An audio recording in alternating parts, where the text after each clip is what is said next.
ताज़ा तरीन खबर आपको देंगे। पाकिस्तान स्टॉक एक्सचेंज में जबरदस्त तेजी का रुझान, जंग की कामयाबी का जश्न हमने पाकिस्तान स्टॉक एक्सचेंज को भी देखा। मार्केट का एक सिनेरियो है कि अगर 5% की गिरावट हो या 5% का एक दिन में इजाफा हो तो 45 मिनट के लिए सर्किट ब्रेकर्स ऑन होते हैं, कारोबार रोक दिया जाता है। और चूंकि अचानक 9.5% के करीब इजाफा हो गया था तकरीबन, तो कारोबार को 45 मिनट के लिए रोकना पड़ा, जिसके बाद एक बार फिर कारोबार बहाल हो गया है, कारोबारी सरगर्मियां बहाल हो गई हैं। एक मौके पर जो हमें बताया गया कि 9,929 करीबन 10,000 पॉइंट का इजाफा 100 इंडेक्स में देखा गया था, जब 1,17,104 तक इंडेक्स पहुंच गया था। इस वक्त 100 इंडेक्स में 1 घंटे के बाद कारोबार दोबारा बहाल हुआ है। 100 इंडेक्स 9,061 पॉइंट इजाफे से 1,16,235 पर है। पाकिस्तान स्टॉक एक्सचेंज में जबरदस्त तेजी के बाद कारोबार को बंद कर दिया गया था, ताहाल अब कारोबार बहाल हो चुका है। आज 100 इंडेक्स में शानदार आगाज हुआ, 9.26% इजाफे पर कारोबार को रोक दिया गया था, जबकि 100 इंडेक्स में 1 घंटे के बाद कारोबार दोबारा बहाल हुआ और 100 इंडेक्स 9,061 पॉइंट इजाफे से 1,16,235 पर है।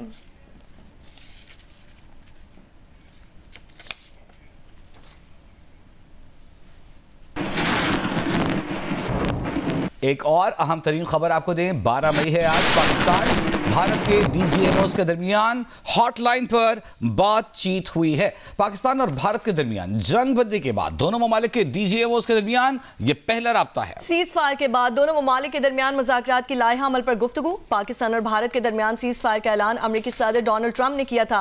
पाकिस्तान के DGMO major general Kashif Abdullah और उनके भारतीय हम मनसब लेफ्टिनेंट जनरल राजीव घाई हैं।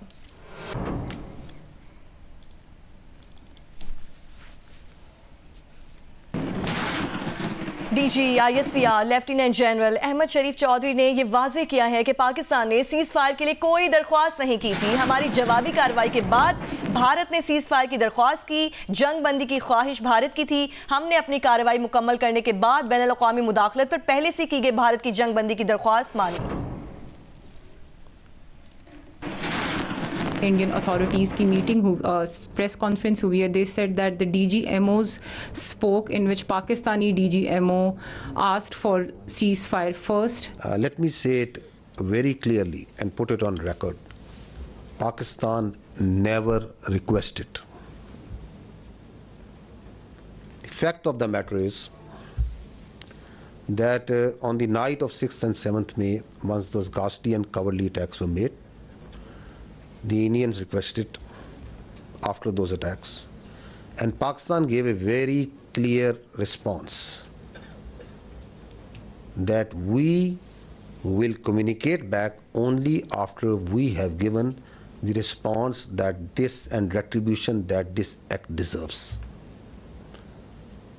So on 10th of May, after that response and retribution, that just retribution, targeting not the civilians, but those military establishments, those units, those places from where the attack on the civilians, the innocent civilians, the children was made, once they were neutralized and taken out. And on the request and intervention of the international interlocutors, we responded to the already made request of the Indians. What's on the public record? What I have shown you just now. What was the public position of the Ministry of Defense of the Indian Armed Forces? Who was asking for non-escalation once the just retribution of Pakistan Armed Forces have gone? So I think the record publicly, the facts speak for themselves. मुल्क भर में यौम तशक्कुर मनाने का सिलसिला जारी है और जानते हैं आपकी ये यौम तशक्कुर है भारत को इबरतनाक शिकस्त देने और धूल चटाने के बाद मुख्तलिफ शहरों में रैलियाँ निकाली जा रही हैं। पाकिस्तान की फतह की खुशी में शहरी तलबा तालिबात सियासी जमातें पाक फौज को ज़बरदस्त खिराज तहसीन पेश कर रही हैं। LOC लीपा में ऑपरेशन बुनियानुन मरसूस की कामयाबी पर जश्न का समा है। भरपूर जवाबी कार्रवाई पर आवाम ने लीपा कमांडिंग ऑफिसर को हार पहनाए, फूलों की पत्तियां निछावर की। मुजफ्फराबाद में शहरी और सरकारी मुलाजमीन आज़मी ने ज़ारी तशक्कुर रैली निकाली। कोयटा में ताजिर तलबा ख़वातीन ने पाक फ़ौज को ज़बरदस्त खिराज तहसीन पेश किया। पाक भारत बॉर्डर घोटकी से फ़ौजी जवानों का दस्ता रेंजर्स शहबाज विंग मीरपुर माथेलो पहुंचा तो हिंदू बरादरी समेत अवाम ने फ़ौजी जवानों का पुरजोश इस्तकबाल किया। जैकबाबाद में स्कूल तलबा, शिकारपुर में सेब्को मुलाजमीन और मेहर में रिटायर्ड फ़ौजियों ने रैली निकाली।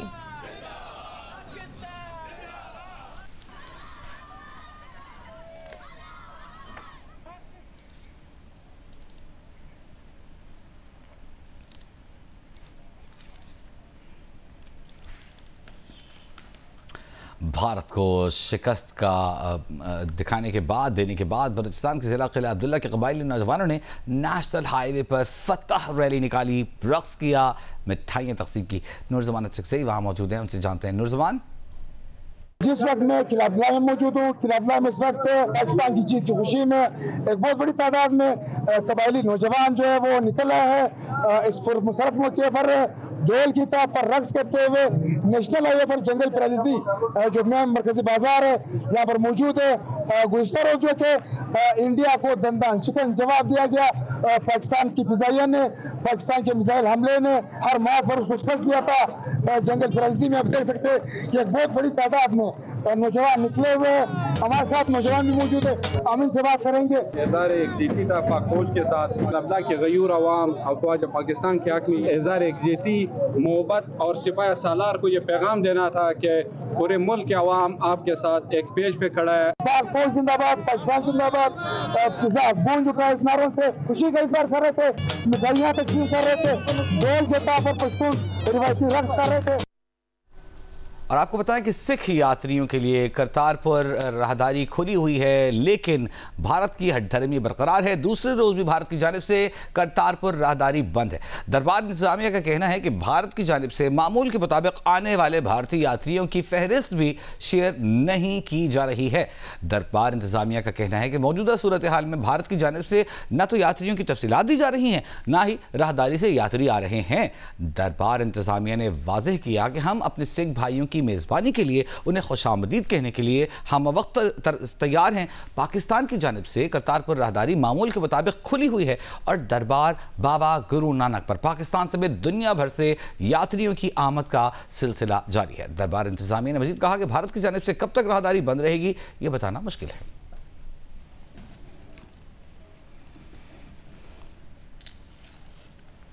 भारत ने 32 एयरपोर्ट्स पर ऑपरेशन शुरू करने का नोटिस जारी कर दिया है। भारतीय एयरपोर्ट अथॉरिटी का कहना है कि पहले बंद किए गए एयरपोर्ट्स अब सिविल एयरक्राफ्ट ऑपरेशंस के लिए दस्तयाब हैं।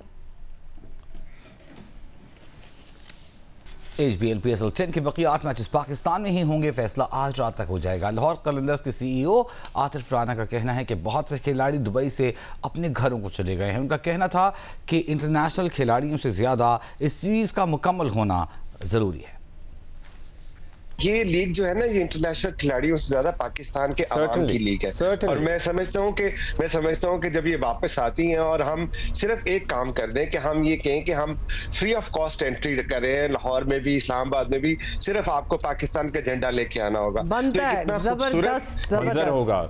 इंशाल्लाह आज शाम तक या आज रात तक जो है कोई ना कोई डिसीजन जो है फाइनल हो जाएगा। क्या आप कह रहे हैं, हमें कंफर्म करेंगे कि मोस्टली चीजें तय पा चुकी हैं या अभी कुछ होना बाकी है? मतलब हम आपको खुदाफिज करने के बाद अपने शो में ये कह दें कि वाकई PSL पाकिस्तान मतलब वापस आ गया? जी 100% कह दें, बिल्कुल पाकिस्तान आएगा, क्यों नहीं आएगा। और डेफिनेटली मोहसिन नकवी साहब ने फाइनल डिसीजन इस पे लेना है। फ्रेंचाइज ने तो इसका इजहार कर दिया है कि हम पाकिस्तान में ही खेलना चाहते हैं और पाकिस्तान के जैम पैक क्राउड के अंदर खेलना चाहते हैं। और बाकी रही बात इंटरनेशनल प्लेयर्स की, ऑब्वियसली एक ऐसे माहौल में वो वापस गए हैं कि जिसमें काफी ज्यादा पैनिक सिचुएशन थी और उसके बाद फिर वो अपने अपने घरों को भी गए हैं, लेकिन कुछ प्लेयर्स अभी भी अवेलेबल हैं। बट इंपॉर्टेंट ये है कि हमारी लीग कंप्लीट हो और हमारे फैंस को जो खुशियां भारत ने रोकने की कोशिश की थी वो दोबारा उन्हें मिल सके। सबसे इंपॉर्टेंट बात यह है कि जिस तरह की सिचुएशन हमारी क्रिएट हुई पिछले कुछ दिनों में और जिस तरह पाक फौज के जवानों ने जो कुर्बानियां दी, अब जरूरत इस बात की है कि जो फतह हमें वहां से हमारी जंग में हासिल हुई है वो हम क्रिकेट में भी लेके आए। कि जब स्टेडियम्स भरे होंगे तो एक बहुत ही जबरदस्त मैसेज आएगा दुनिया के आसपास कि जी हमारा जो खेल का जुनून है वो किसी जंगी जुनून से कम नहीं है। अभी भी हमारा एक मैच बाकी है और मैं समझता हूँ कि इंपॉर्टेंट है हमारे लिए और इंशाल्लाह वो जीत के हम प्ले ऑफ में जाएंगे और फिर दिखाएंगे दुनिया को कि कलंदर्स क्या कर सकते। और वज़ीर दिफा ख्वाजा आसिफ ने कहा है कि अगर मुज़ाकरात हुए तो भारत से 3 पॉइंट्स पर बात होगी। भारत से कश्मीर, दहशतगर्दी और पानी से मुतालिक बात होगी। दहशतगर्दी गुज़िश्ता 20 या 30 साल से हो रही है। कश्मीर, पानी और दहशतगर्दी पर बातचीत होनी चाहिए। देखिए, 2 मेजर पॉइंट्स हैं, 3 बल्कि। मैं कश्मीर हो गया, दहशतगर्दी हो गई और पानी हो गया। ये 3 ऐसे मामलात हैं जो आज से नहीं, पिछले 76-77 साल से इनकी तारीख़ है। दहशतगर्दी जो है वो अब एक रीसेंट फिनोमेना है, पिछले 20-25-30 साल में आया है। तो इन तीनों के ऊपर बहस होनी चाहिए। हम नहीं चाहते कि दुनिया या भारत जो है कि माजी के कोई इस किस्म के जो हमारी अफ़गान जंगों में, दोनों जंगों में जो हमारा रोल रहा है, उसके हवाले से जो सबसे बड़ा दुनिया में इस वक्त दहशतगर्दी का टारगेट या शिकार है पाकिस्तान, उस पर इल्ज़ाम लगाए। तो ये मेरा ख़्याल है कि एक सुनहरी मौका है हमारे लिए भी और भारत के लिए कि ये आउटस्टैंडिंग जो है इश्यूज़ हम रिज़ॉल्व कर लें। प्रेसिडेंट ट्रंप ने रात को जो है वो एक और आगे पेशरफ्त की है और उन्होंने कहा है कि कश्मीर का भी मामला जो है ना वो ज़ेर बहस आना चाहिए और उसका रेजोल्यूशन होना चाहिए। तो ये तीनों चीज़ें जो हैं, मेरा ख़्याल है कि ये 3 पॉइंट्स का एजेंडा जो मेरी नाक़िस अक़ल के मुताबिक है, ये रिज़ॉल्व होना चाहिए। एक दहशतगर्दी का जो एक स्टिग्मा है या एक दाग जो है अमेरिका के हवाले से हम पे लगा, वेस्ट के हवाले से, मगरिब के हवाले से हम पे लगा, वो जो है हम उसका बेशुमार नुकसान उठा रहे हैं, आज भी नुकसान उठा रहे हैं।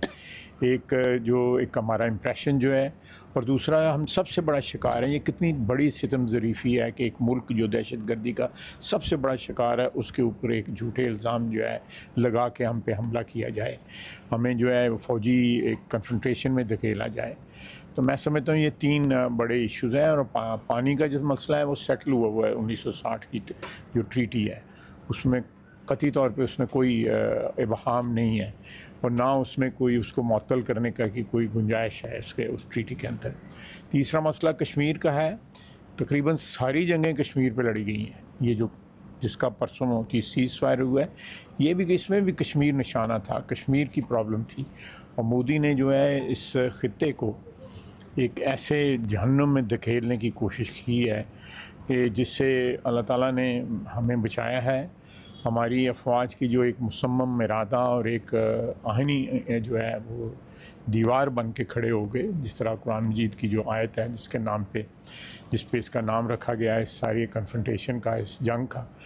तो मैं समझता हूँ कि ये मसले जो है ना अब सेटल होने चाहिए।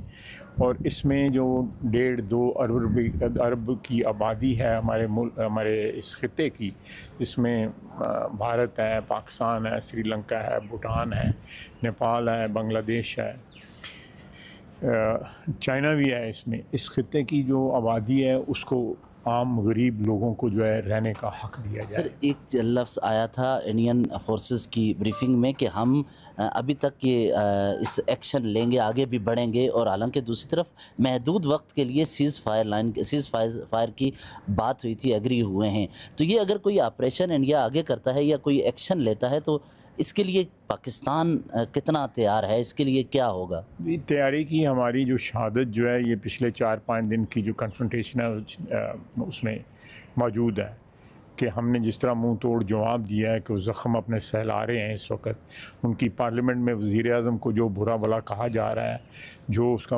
उसकी तज़हीक की जा रही है, जो उसको कंडेम किया जा रहा है, वो इस बात की सबसे बड़ी अलामत है। उनका मीडिया, बल्कि उनकी जो फ़ौजी जो ब्रीफिंग्स हैं उनमें भी जो है इस चीज़ की आपको झलक नज़र आती होगी कि वो अभी तक अपने ज़ख़म चाट रहे हैं। तो अगर दोबारा उन्होंने अटैम्प्ट की तो आगे भी आप, ये हमारी डिप्लोमेटिक फ़तह भी है कि आगे पहले भी जो है ज़्यादा से ज़्यादा ममालिक जो हैं वो, बल्कि मैं समझता हूँ कि उनके साथ सिवाय इज़राइल के कोई भी नहीं उनके साथ खड़ा हुआ, सारे या न्यूट्रल थे या हमारे साथ खड़े थे।